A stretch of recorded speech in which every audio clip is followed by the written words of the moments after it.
অ্যাডলব ভাই, করিম ভাই আপনার নামে উল্টাপাল্টা বলতেছে, আপনি নাকি তাকে ব্যাট টাচ করতে গেছিলেন? আমার একটি জুমিং স্কুল আছে।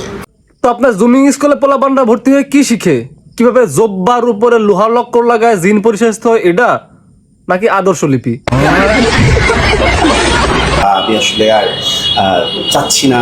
আমরাও আপনাকে আর চাচ্ছি না। এই গরমের ভিতর বোরকাটা পরে মিলন সংবাদ সম্মেলন করতে আসছেন, বোরকা পরছেন, মেকআপ কই, হিজাব কই মাথায়?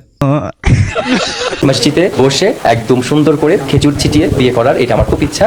খেজুর ছিটান আর জিলাপি বাতাসা ছিটান, আপনি বিয়েটা করতেছেন কাকে? তুমি ইচ্ছাটা মসজিদে হবে সেটা। আমি তো নিজ দায়িত্বে অ্যাডলবকে প্রপোজাল পাঠাইছিলাম, মুখের উপর ক্যান্সেল করে দিচ্ছে, এবং আপনাকে কি বলছে? আপনি একটা দুর্যোগ। এটা টোটালি একটা ডিজাস্টার। একটা জোক উমরা পরে আসার পর তখন আম্মু বললো যে এখন থেকে আর নাচটা করো না। তখন আপনি নাচ স্টার্ট করলেন না, কিন্তু করিম হয়ে করিমার ভং ধরে আছেন, এটা আর ছাড়তে পারলেন না। মেকআপটা আপনার লেগেই আছে, মুখটা মনে হচ্ছে শগুনের মতো। মেকআপ না নিলে তো মানুষ বুঝতেই পারবে না আপনি বেগম সাহেবা না করিম সাহেবা। আমি বলে মাথা থেকে পা পর্যন্ত তাকে বলে কপি করি, ধারণ করি।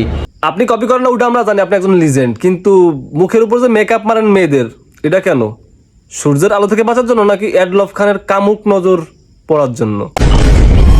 কেউ যদি দিক দিশা হারাই ফেলে তাহলে সাংবাদিককে কি বলে? উল্লেখ করবো না, অ্যান্টিপেরি সাংবাদিক, সে আমাকে জোর করতেছিলেন, আরেকজন সাংবাদিক জোর করতেছিলেন। কি হলো ভাই, সাংবাদিকদের সাংবাদিক বললো, কারো কোনো রিয়াকশন নাই, তার মানে কি ওনার সামনে সবাই সাংবাদিকই ছিল? আছে কিছু সাংবাদিক, কাল বেলার এক সাংবাদিক, আমি না এই দেখেন আমি সমানে প্রোগ্রাম করতেছি আজকে, একটা পর একটা আলহামদুলিল্লাহ প্রোগ্রাম, একটা পর একটা প্রোগ্রাম। ইভেন আপনি সমানে প্রোগ্রাম করতেছেন, যাই হোক প্রোগ্রামটাই সঠিক মনে করে নিলাম, কিন্তু প্রোগ্রামগুলো কি সিসি ক্যামেরার আড়ালে হচ্ছে? জোকার বাংলাদেশ আমাদের মিডিয়াটাকে নষ্ট করে ফেলছে। তুমিও ওনাকে নষ্ট করে দাও, বিনবাসী বাজায় অ্যাডলব খানকে মানুষ থেকে সাপ বানিয়ে দাও। একদিনও প্র্যাকটিস করে না, ফাঁকি মারে। কিন্তু ভাই আপনার প্র্যাকটিসের কথা শুনে চায়ের দোকানের প্র্যাকটিসের কথা মনে পড়ে গেল। আপনি মনে হয় চা দিয়ে চুবাই অনেক খাইছেন, তাই না? কিন্তু করিম ভাই, একটা দুশ্চিন্তা বারবার আমার মাথায় ঘুরপাক খাচ্ছে। সেলুট সুজন কি আপনার হারিয়ে যাওয়া ভাই, নাকি আপনাকে কামড় দিছে?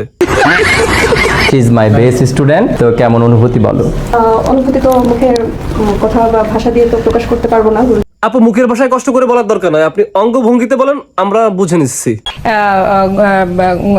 সাংবাদিক ভাইদের যে কি বলে ধন্যবাদ দেবো সেটা ভাষায় প্রকাশ করতে পারছেন? বাংলা কথাই ভালো না ভাই আপনারা আর একটু লাগাই দেন যাতে চুলাচুলি লেগে যায়।